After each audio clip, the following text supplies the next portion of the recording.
What would you do if your sister, the one who held your hand through childhood, ended up in your husband's bed? This is the story of a woman who had to choose between revenge and forgiveness after the ultimate betrayal. Grab a seat, because this journey will break your heart and rebuild it. Before we continue, don't forget to like, comment and subscribe for more stories like this. My name is Claire Evans, and for the longest time, I believed I had the perfect life. I had a good job, a beautiful house in the suburbs, and a husband who always kissed me goodbye. His name was Ryan, and when we got married 5 years ago, I thought I'd won the jackpot. And then there was Melissa, my younger sister. She was the wild one, the free spirit, the one who never stayed in one place too long. But she was also my best friend. We spoke every day, shared secrets, and laughed about everything from bad dates to childhood memories. I never imagined that the two people I loved most would be the ones to break me. It started with a phone. Just a regular Wednesday evening. Ryan was in the shower, and his phone buzzed on the nightstand. Normally, I wouldn't even think to check it. But that day, something in me paused. It buzzed again. And again. Curious, I picked it up. One message. Thinking about last weekend. You still taste like sin. I froze. My heart began pounding so loudly I could hear it in my ears. My hands started shaking. I opened the conversation. More messages. Did she suspect anything? Tell her whatever you need to. You know I loved you first.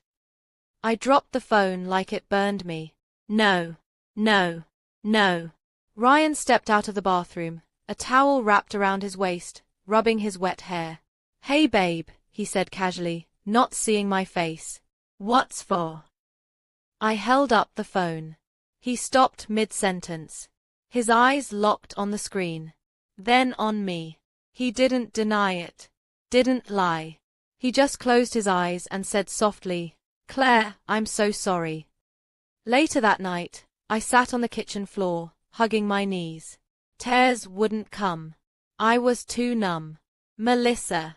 It couldn't be. My own sister. The messages were there. The number was hers. I had it saved in my phone. There was no mistake. Ryan tried to explain. She was. I don't know, Claire. She was there when you weren't. What does that even mean? I snapped. I mean during the miscarriage, he whispered. You shut me out. You were so broken, and I didn't know how to help you.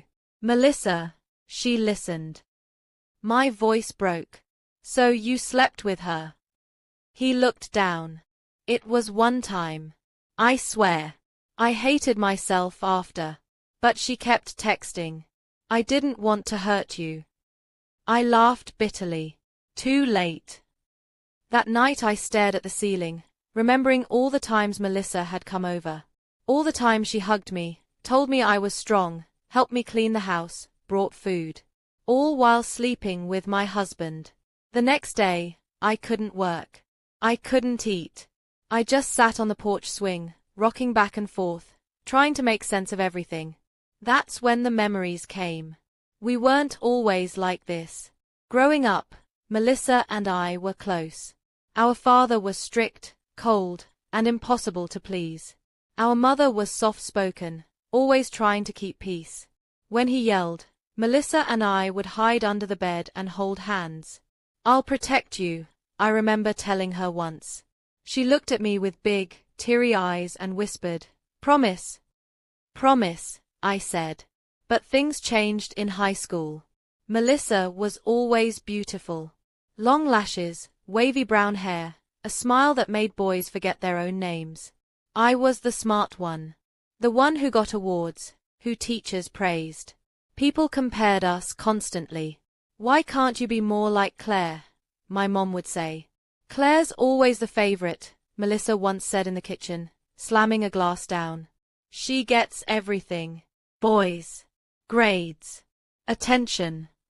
That's not true, I said, stunned. You're blind, Claire. You always have been.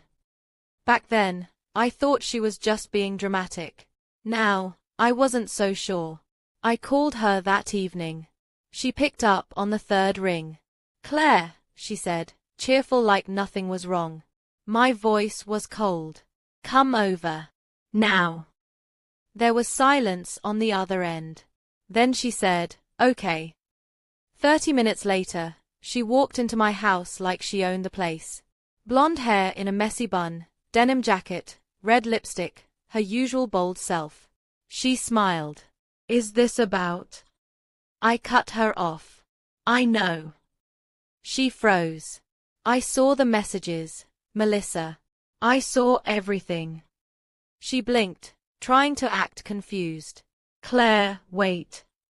"Don't," I said sharply. "Don't you dare lie to me." She looked away, then back. Her lips trembled for a moment, but she quickly forced a smile. "You were never meant for him," she said quietly.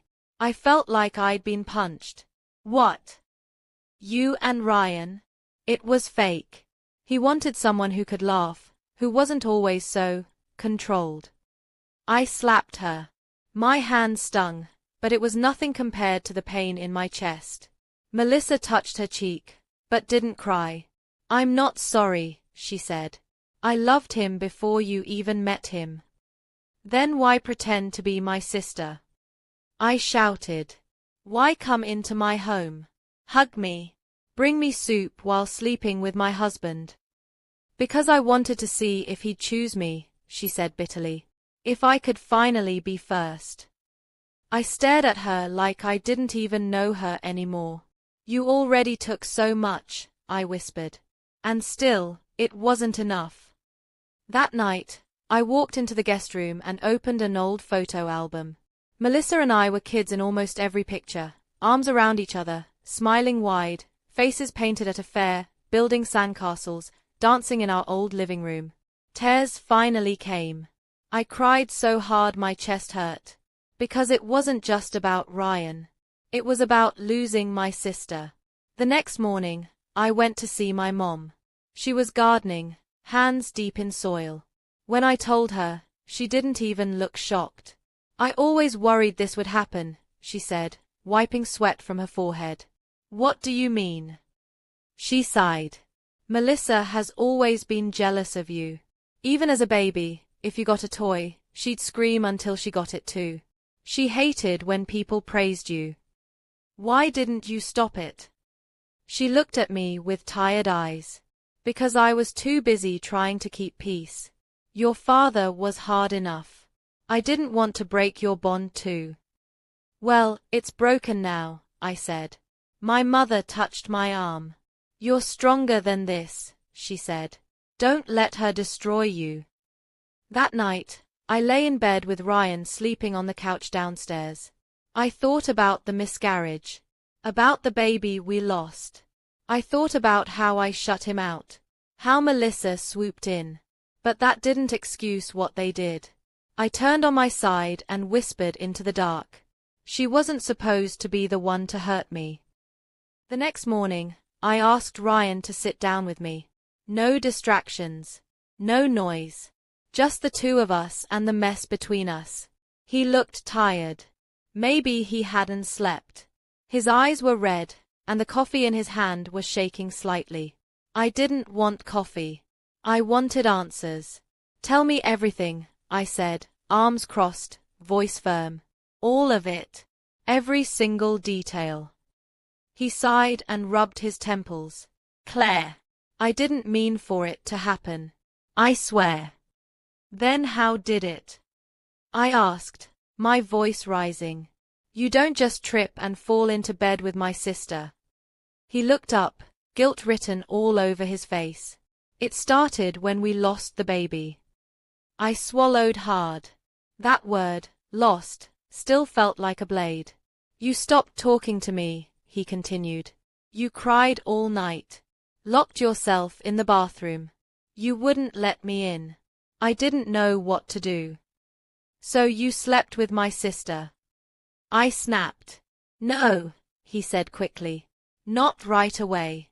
At first, she was just there. She'd drop by with food. Ask if I was okay. We'd talk. That's it. Until it wasn't, I muttered. He nodded slowly. One night, I broke down. I was drunk. She hugged me. And then, I kissed her. It felt wrong, but I didn't stop. I stood up. I need air. But he kept talking. She said she loved me, Claire. She told me she always had. That she never understood why you got everything. I told her it was a mistake, that I loved you. But she kept texting, threatening to tell you. I turned around. She threatened you. She said if I didn't leave you, she'd tell you we'd been having an affair for months, even though it was just that one night. I stared at him. And you still kept her close. He didn't answer. Because there was no excuse. Later, I went to Melissa's apartment. I didn't knock. She opened the door with a fake, practiced smile. Well, if it isn't the perfect wife. I walked in without a word. She followed me, arms crossed, watching like a cat ready to pounce. I talked to Ryan, I said. She scoffed. Let me guess. He blamed it all on me. He said it was one time. She tilted her head. One time. Sure. If that makes you feel better. I turned around. So it was more than that. She shrugged. Does it matter? The truth is, Claire, he liked being with me. I was fun. I didn't cry myself to sleep every night. I didn't shut him out. My heart pounded. You're unbelievable, I whispered. She stepped closer. You always had the pretty life. I just wanted a piece of it. You mean you wanted to steal it, I corrected. She smirked.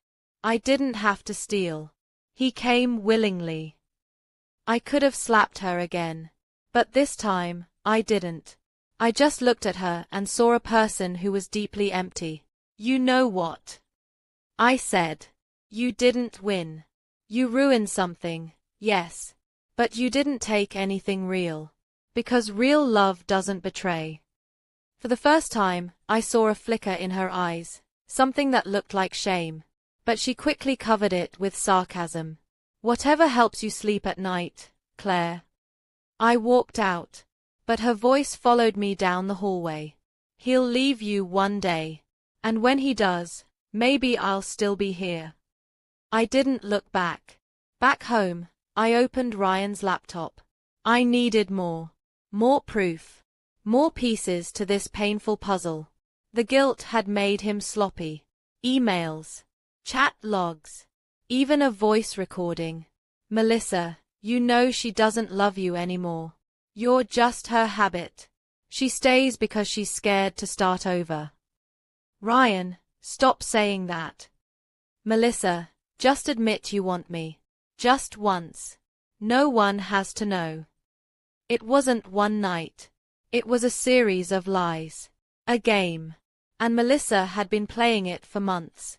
I closed the laptop and pressed my face into my hands. This wasn't just betrayal. It was poison, slow, cruel, and calculated. That weekend, I visited my childhood home again. My mother opened the door and saw my face. She stepped aside without a word and just held me when I cried. I'm sorry, she whispered, brushing my hair like she used to when I was little. You didn't deserve this. Why does she hate me? I asked, voice barely audible. She doesn't hate you, Mom said gently. She hates herself. She told Ryan she loved him before I even met him. My mom sighed deeply. She did. I remember. She used to talk about him all the time when you two were just friends. When you started dating, she cried for days. But she never said anything. She just watched. I shook my head. Why didn't she just say something? Why pretend to be my friend? Because she didn't know how to love herself. And when you don't love yourself, you destroy everything good around you. That night, I wrote in my journal for the first time in months. She wanted to hurt me. But I won't let her destroy me. Not again. I lost a child. I lost my trust. I won't lose myself. 3 days later, a letter arrived at my door. It was from Melissa. No envelope. No return address. Just folded paper in my mailbox. Dear Claire, I'm sorry you were always the one they loved more.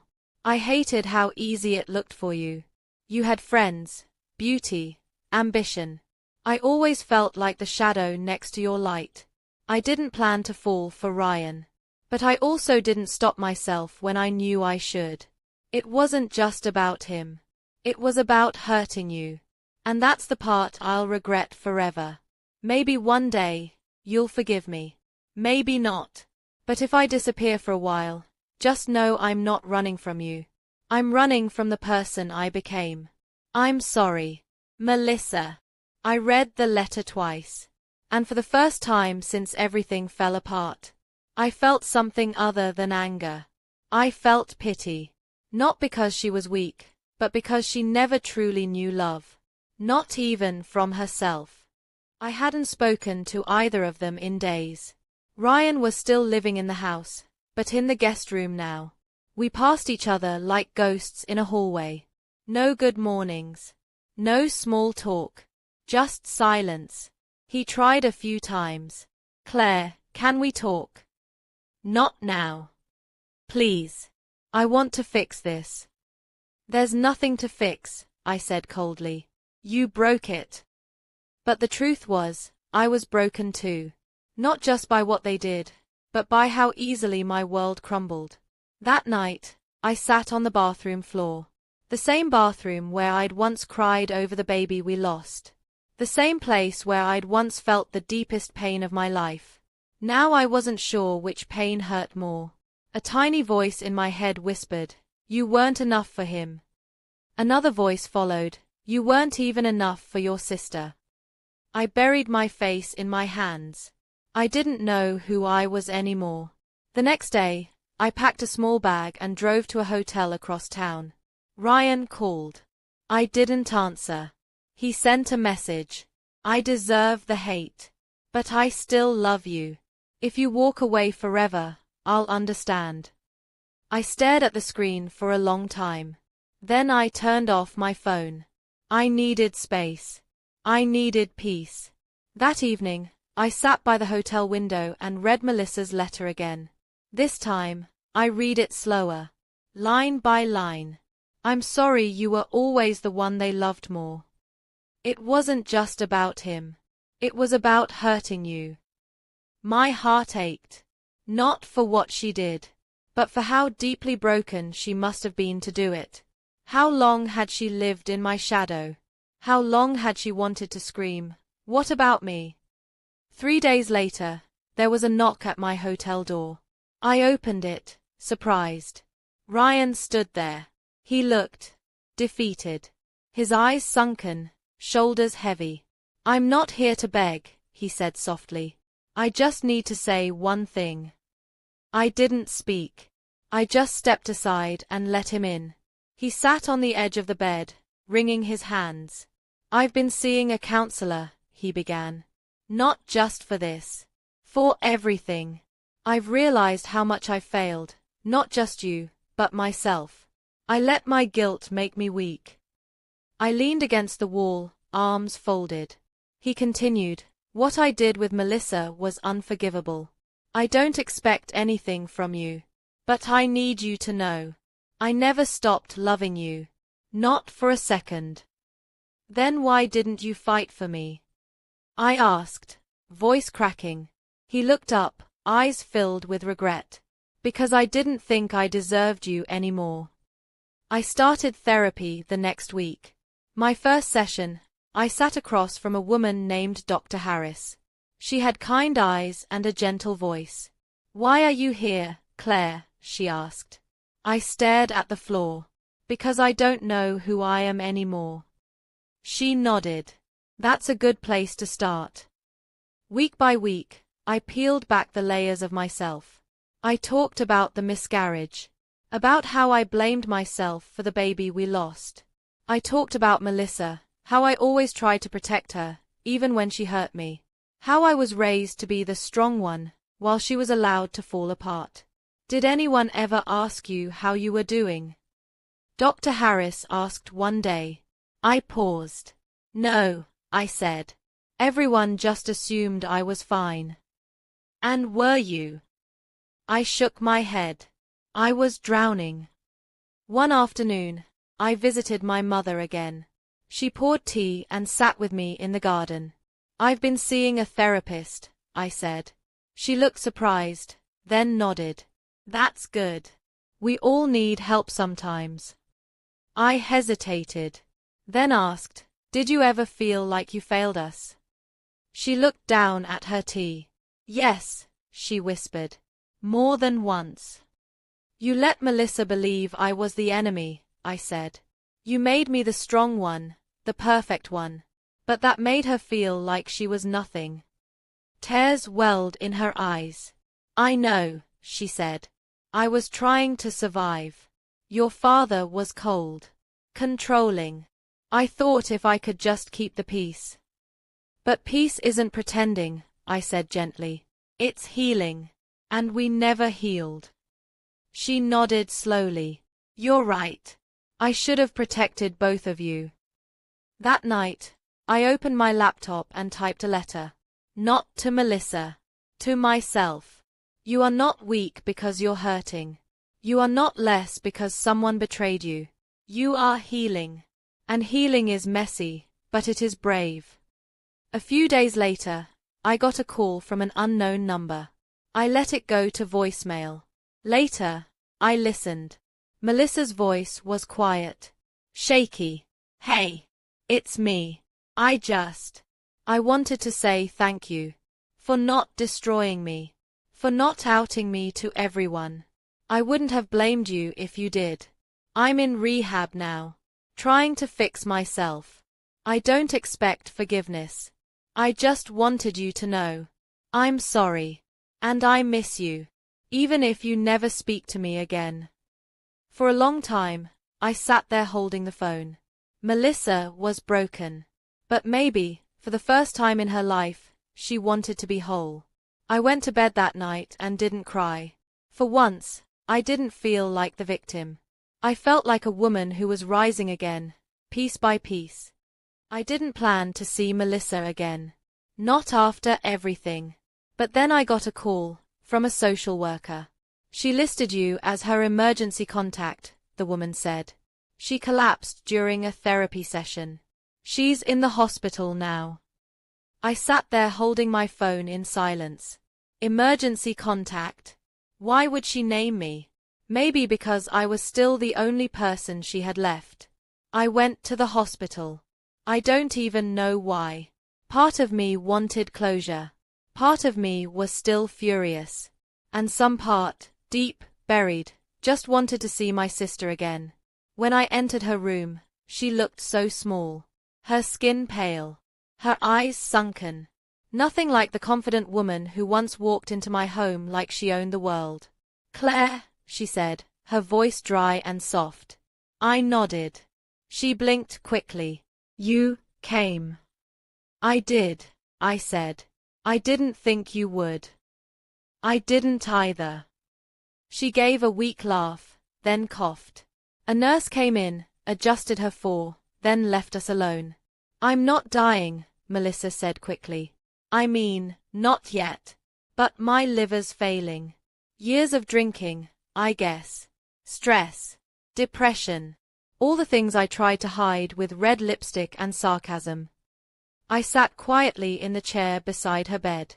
I've been in therapy, she continued. Rehab too. Trying to face myself.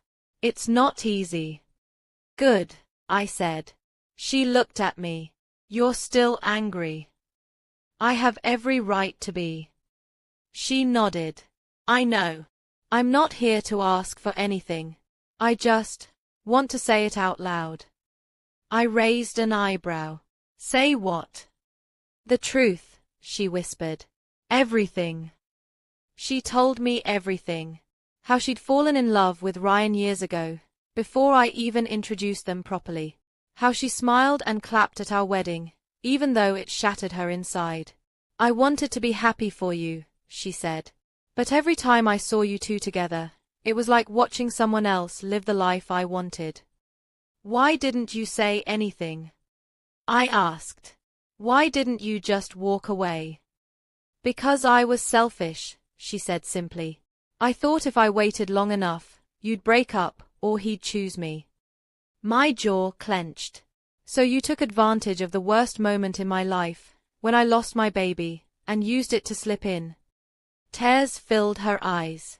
I hated myself for it. But yes. She reached out her hand toward mine. I didn't take it. I didn't just betray you, she whispered. I betrayed myself. We sat in silence. Machines beeped around us. Finally, I asked the question I didn't want to ask. Why me? She looked confused. What do you mean? Why not some stranger? Why my husband? Melissa sighed. Because I didn't want Ryan. I wanted to be you. I left the hospital with more questions than answers. Melissa's words followed me like shadows. I didn't want Ryan. I wanted to be you. That night, Ryan cooked dinner and left it at my hotel door. He didn't knock. He didn't beg. Just a note, I'm still here. Take your time. I sat on the bed and stared at the food. Then I put it in the fridge, untouched. My friends had heard rumors by now. One of them, Brianna, called. I saw your sister's name in that wellness clinic's post, she said. Are you okay? I'm processing, I replied. You're being too kind, she snapped. If my sister did that to me, I'd never speak to her again. She's still my sister, I said softly. Brianna sighed. You're a better woman than me. I didn't feel better. I felt torn. Every time I thought about forgiving Melissa, something inside me screamed. But every time I imagined cutting her off forever, something else hurt too. I brought it up in therapy.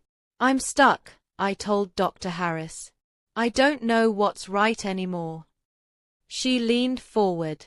Claire, what would forgiveness look like to you? I paused. Letting go.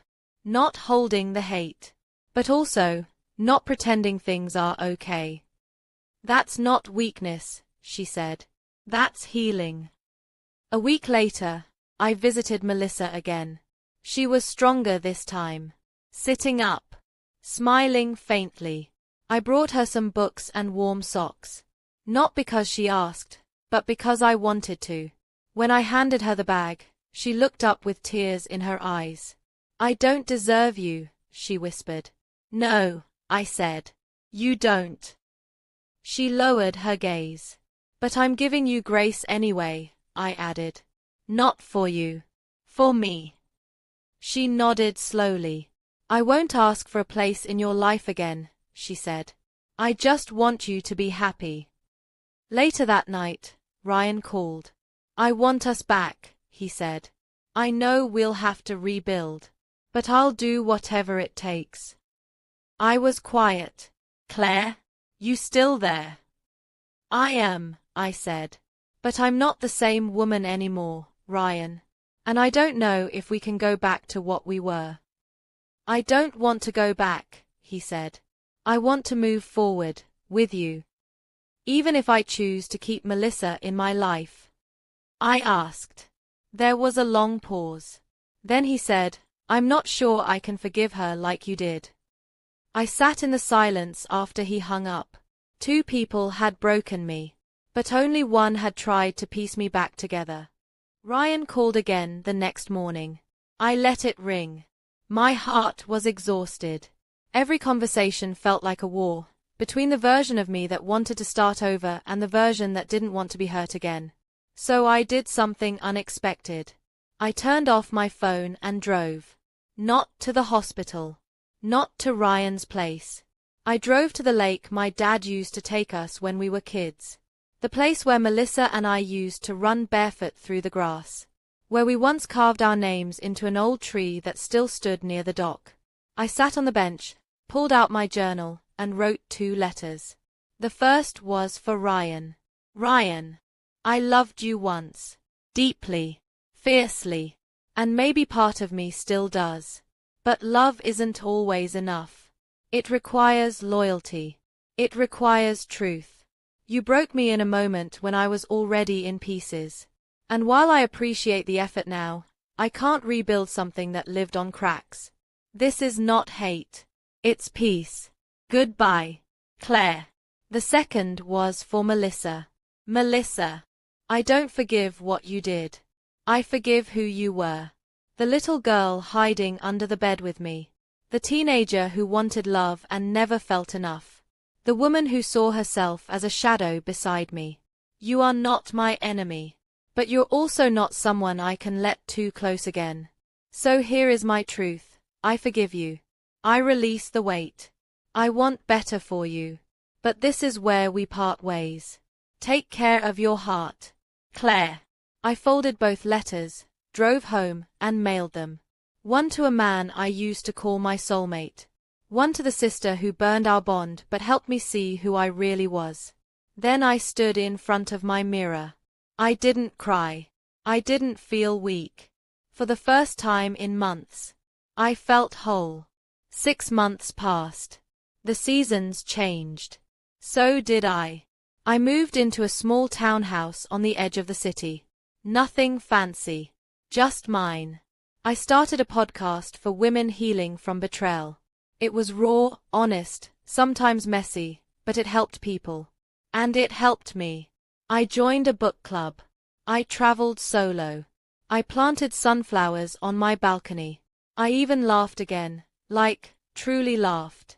One Saturday morning, I saw a woman in the back of my podcast audience. Thin.